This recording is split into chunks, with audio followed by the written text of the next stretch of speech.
India Pak സംഘർഷം ഒഴിവാക്കാൻ ഇടപെട്ടത് ഞാനാണ്, എന്തൊക്കെയോ പറഞ്ഞ് പേടിപ്പിച്ചു, അങ്ങനെ ഇരു രാജ്യങ്ങളും പിന്മാറി എന്നൊക്കെ വ്യാജം പറഞ്ഞ ആളാണ് ഡൊണാൾഡ് ട്രംപ്. അതുകൊണ്ട് ഇറാൻ ഈ പറയുന്ന ചർച്ചകൾക്കായി എന്നെ സമീപിച്ചു എന്ന് പറയുന്നത് വിശ്വസിക്കാനാവില്ല, നമ്പാനാവില്ല.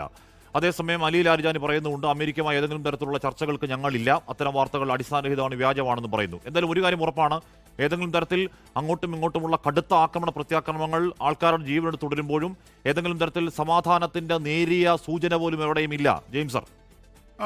ഹാഷ്മി, ഒരു കാര്യം വളരെ വ്യക്തമായി, ഇറാനിലെ മിതവാദികളുടെ നേതൃത്വം ഇന്നലെ രാത്രി നടത്തിയ ഒരു സമാധാന ചർച്ചയ്ക്കുള്ള ശ്രമങ്ങൾ എല്ലാം അട്ടിമറിച്ചിരിക്കുന്നു. ഇന്ന് നേരം വെളുത്തപ്പോഴേക്കും ഇറാന്റെ തീവ്ര നിലപാടുകളുള്ള അവരുടെ നേതൃത്വം ഇതിന്റെ കൺട്രോൾ ഏറ്റെടുത്തിരിക്കുകയാണ്. അതിൽ പ്രധാനി എന്ന് പറയുന്നത് കൊല്ലപ്പെട്ട സുപ്രീം ലീഡർ, പരമോന്നത നേതാവ് അയത്തുള്ള അലി ഖമനിയുടെ അഡ്വൈസറും ഇപ്പോൾ സുരക്ഷാ കൗൺസിലിന്റെ സെക്രട്ടറിയുമായിട്ടുള്ള അലി ലാറിജാനി പറഞ്ഞിരിക്കുന്നത് ഒരു തരത്തിലും അമേരിക്കയുമായി ചർച്ചയ്ക്കില്ല, ഞങ്ങളെ ആക്രമിച്ചവർക്കെതിരെ അതിശക്തമായി ഏറ്റുമുട്ടുമെന്നുള്ള രീതിയിലാണ്.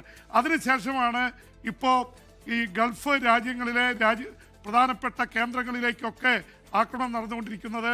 അതുകൊണ്ട് തന്നെ ഇറാന്റെ ഹാർഡ് ലൈനേഴ്സ്, ഈ സുപ്രീം നേതാവ്, കൊല്ലപ്പെട്ട നേതാവിൻ്റെ പക്ഷത്തുള്ളവർ പിടിമുറുക്കി എന്നുള്ളതാണ് ഇന്ന് മനസ്സിലാവേണ്ടത്. ചർച്ചകൾക്കുള്ള സാധ്യതയില്ല. ഒപ്പം തന്നെ പല രാജ്യങ്ങളിലും, പ്രത്യേകിച്ച് അതുപോലെ തന്നെ ഖത്തറിലും കുവൈറ്റിലും അതുപോലെ UAE-യിലും ഒക്കെ ആക്രമണങ്ങൾ നടന്നുകൊണ്ടിരിക്കുകയാണ്. അതുപോലെ ബഹ്റിനിൽ. ഇതിലെ GCC രാജ്യങ്ങൾ ഇന്നലെ കടുത്ത രീതിയിൽ ഭീഷണി നൽകിയിരുന്നു ഇറാൻ അത് വകവെക്കുന്നില്ല എന്നാണ് ഇറാൻ പറയുന്നത്. പ്രത്യേകിച്ച് ലോകത്തിലെ 25% ഓയിൽ പ്രൊഡ്യൂസ് ചെയ്യുന്നത് ഈ GCC രാജ്യങ്ങളിൽ നിന്നാണ്. ഒരുപക്ഷെ 2/3 ഓയിൽ റിസർവ് ഉള്ളതും ഈ രാജ്യങ്ങളിലാണ്. അപ്പോൾ ലോകത്തിൻ്റെ സമ്പദ് വ്യവസ്ഥയെ തന്നെ നിയന്ത്രിക്കുന്ന ഗൾഫ് അറബ് രാജ്യങ്ങൾക്ക് നേരെയാണ് ഈ ആക്രമണങ്ങൾ നടന്നുകൊണ്ടിരിക്കുന്നത്. അതുകൊണ്ടാണ് ദശലക്ഷക്കണക്കിന് മലയാളികൾ അവിടെയുണ്ട്. അപ്പോൾ നമ്മളെ സംബന്ധിച്ചിടത്തോളം ഇത് വളരെ ആകാംക്ഷയും ആശങ്കയുമുള്ള അവസ്ഥയാണ്. ഒരുപക്ഷെ ഇറാൻ ശ്രമിക്കുന്നത് ഈ രാജ്യങ്ങളെ കൊണ്ട് അമേരിക്കയിൽ സമ്മർദ്ദം ചെലുത്തി ഇത് പിൻവലിപ്പിക്കുക എന്നുള്ളതാണ്.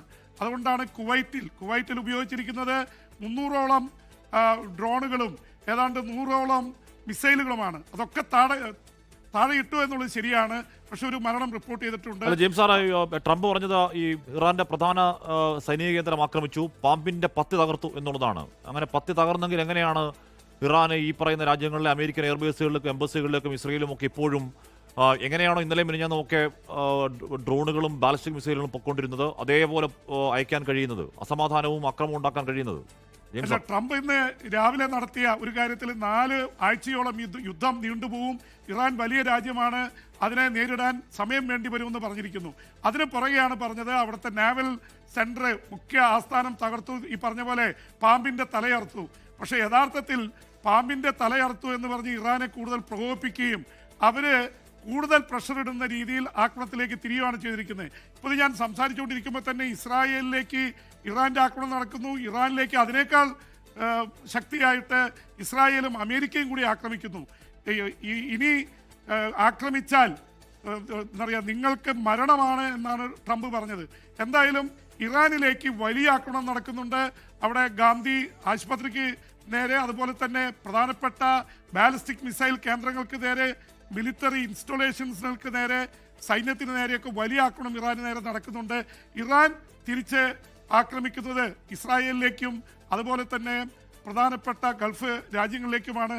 ഇതിനിടയിൽ ശ്രദ്ധിക്കേണ്ട ഒരു കാര്യം, ചൈനയും റഷ്യയുടെയും മൗനം വല്ലാതെ ചർച്ചാ വിഷയമാവുന്നു. ചൈനയെ സംബന്ധിച്ചിടത്തോളം നമ്മൾ പറഞ്ഞതാണ്, അറബ് രാജ്യങ്ങളായിട്ട് നല്ല ബന്ധമുണ്ട്. ഇറാനിൽ നിന്ന് 80% എണ്ണ കൊണ്ടുപോകുന്നത് ചൈനയാണ്. ചൈനയ്ക്ക് ഇറാനെ പിന്തുണച്ചുകൊണ്ട് ആയുധം കൊടുക്കുന്നുണ്ട്. പക്ഷേ അറബ് രാജ്യങ്ങളെ പിണക്കാനാവില്ല. സൗദിയും UAE അടക്കമുള്ള പ്രമുഖ രാജ്യങ്ങൾക്കൊക്കെ അവരുമായിട്ട് വലിയ രീതിയിലുള്ള വ്യാപാരവും ഇതുണ്ട്. അമേരിക്കയ്ക്ക് ശേഷം ഏറ്റവും കൂടുതൽ ഗൾഫ് രാജ്യങ്ങളിൽ, അറബ് രാജ്യങ്ങളിൽ സ്വാധീനവും വ്യാപാരവുമുള്ള രാജ്യം ചൈനയാണ്. ചൈന ഒരുപക്ഷെ ചെകുത്താനും കടലിനും ഇടയിൽ എന്നുള്ള അവസ്ഥയിലാണ്. 2 പക്ഷത്തെയും ന്യായീകരിക്കാൻ വഴിയ അമേരിക്കയെ കുറ്റപ്പെടുത്തുന്നുണ്ട്. പക്ഷേ ചൈന ഇതുവരെ ലോകത്തിലെ ഏറ്റവും വലിയ നാവൽ ശക്തിയായി അമേരിക്കയേക്കാൾ മാറിയ രാജ്യമാണ് ചൈന. പക്ഷേ ചൈനയ്ക്ക് അറിയാം, യുദ്ധത്തിനിറങ്ങിയാൽ ഒരുപാട് കേടുപാടുണ്ടാവും. ചൈന വളരെ സേഫ് ഡിസ്റ്റൻസിൽ നിൽക്കുകയാണ്. ചൈനയും റഷ്യയുമാണ് ആ അച്ചുതണ്ടിൽ ഇറാന്റെ കൂടെ നിന്നിരുന്നത്. അവരിതുവരെ രംഗത്ത് വന്നിട്ടില്ല. റഷ്യക്ക് 10,000-കണക്കിന് ഡ്രോണുകൾ നൽകിയ ഇറാന് ഒരു ആപത് ഘട്ടം വന്നപ്പോൾ റഷ്യയും കൈവിട്ടിരിക്കുന്നു. റഷ്യക്ക് യുക്രൈൻ യുദ്ധത്തിന്റെ പശ്ചാത്തലം ഉണ്ടാവാം. എന്തായാലും ചൈനയുടെ നിലപാട് എന്താവുമെന്ന് അറിയാൻ താല്പര്യമുണ്ട്. കാരണം ചൈനയെ സംബന്ധിച്ചിടത്തോളം ഈ വെനസ്വേലയിൽ നിന്ന് 80%, ഇറാനിൽ നിന്ന് 80% എണ്ണ കിട്ടിയില്ലെങ്കിൽ അവിടെ വലിയ പ്രതിസന്ധി വരും. ഇപ്പം ചൈനയെ സംബന്ധിച്ചിടത്തോളം China will be force to enter എന്നാണ്. നമുക്കത് നോക്കിക്കാണേണ്ടതാണ്. ചൈന ഇറങ്ങിയാൽ ഇത് ഒരു റീജിയണൽ വാറിൻ്റെ തലത്തിലേക്ക് നിൽക്കില്ല എന്ന് മാത്രമല്ല, ഇപ്പോഴത്തെ ഏറ്റവും വലിയ അപകടം ഈ GCC രാജ്യങ്ങൾ, പ്രത്യേകിച്ച് സൗദിയുടെ നേതൃത്വത്തിൽ വലിയ ഒരു ഭീഷണിയും മുന്നറിയിപ്പും നൽകിയിരുന്നു. ഞങ്ങളുടെ പരമാധികാര രാഷ്ട്രങ്ങൾക്ക് നേരെ ആക്രമണം തുടർന്നാൽ ഞങ്ങൾ തിരിച്ചടിക്കും. ലോകത്തെവിടെയായാലും ഏത് സമയത്തും 24 വാർത്തകളും ഓഗ്മെന്റഡ് റിയാലിറ്റി പാക്കേജുകളും എക്സ്പ്ലെയിനറുകളും വിശദമായി കാണാൻ ഞങ്ങളുടെ യൂട്യൂബ് ചാനൽ നിങ്ങൾക്ക് സബ്സ്ക്രൈബ് ചെയ്യാം.